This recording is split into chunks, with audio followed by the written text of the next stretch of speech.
रहीम अस्सलामुअलैकुम। आप तमाम नाज़रीन की खिदमत में हाज़िर हूँ आज एक नई वीडियो के साथ। आप तमाम नाज़रीन से गुजारिश है कि जिन्होंने अभी तक मेरे YouTube चैनल को सब्सक्राइब नहीं किया, मेहरबानी फरमाकर चैनल को सब्सक्राइब कीजिए और बेल आइकन को प्रेस कीजिए। नाज़रीन, आज की वीडियो का टॉपिक मुतशाबे अल्फाज होगा। मुतशाबे अल्फाज उर्दू में क्या होते हैं, आज की वीडियो में ये हम सीखेंगे। नाज़रीन, हमारी उर्दू ज़ुबान में बहुत से ऐसे अल्फाज मौजूद हैं जिनकी आवाज़ें अगरचे एक जैसी हैं, लेकिन इनकी इमला और मानी एक दूसरे से बिल्कुल मुख्तलिफ होते हैं।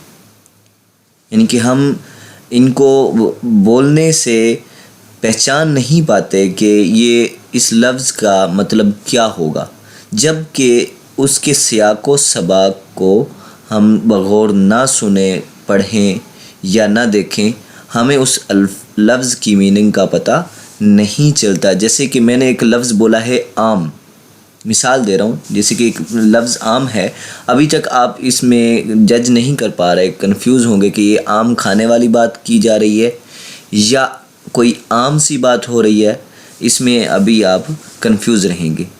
तो ऐसे अल्फाज को मुतशाबे अल्फाज कहते हैं। एक और मिसाल देखिए, हाल, जैसे कि एक हाल, आपका हाल क्या है, और एक दूसरा हाल होता है बड़ा कमरा जिसे कहा जाता है।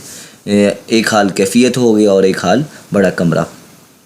इसी तरीके से एक लफ्ज़ है गला, जानवरों का ग्रोह, जिसे जानवर ग्रोह में जा रहे होते हैं तो उसको हम गला कहते हैं, जैसे गलाबानी भी की जाती है। उसी तरीके से एक दूसरा लफ्ज़ है गिला, उसमें इस लफ्ज़ की मीनिंग होगी शिकवा।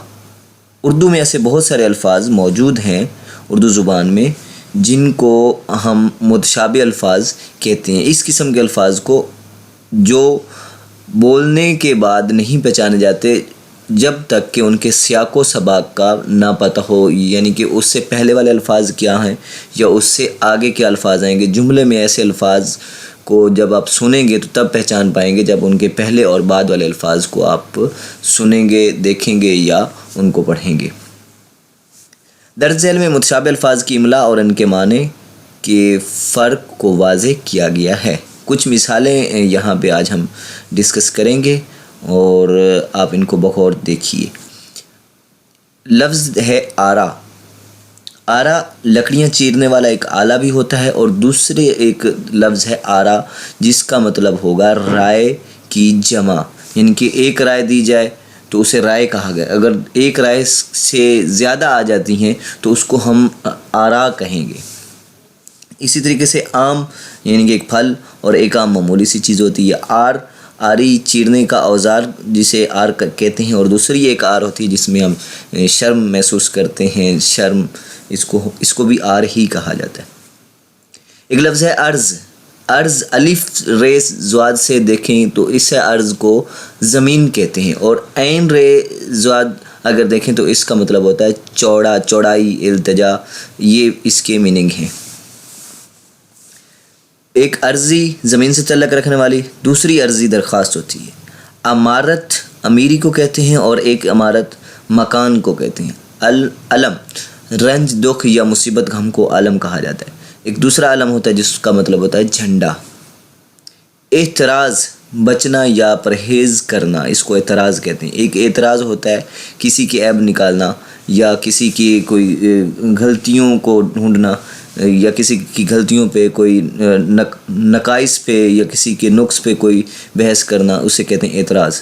एक बहरा जो सुनता ना हो, और एक बहरा वो होता है जो हिस्सा, नसीब या मुकद्दर, जैसे लफ्ज़ है बहरावर, तो ये एक दूसरा बहरा।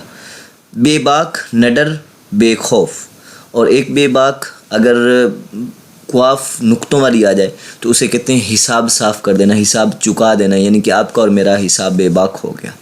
और एक बेबाक होता है जिसमें किसी शख्सियत के अंदर एक खूबी होती है कि वो शख्स बेबाक है, नडर है या बेखौफ है, उसमें कोई खौफ व ख़तरा नहीं है।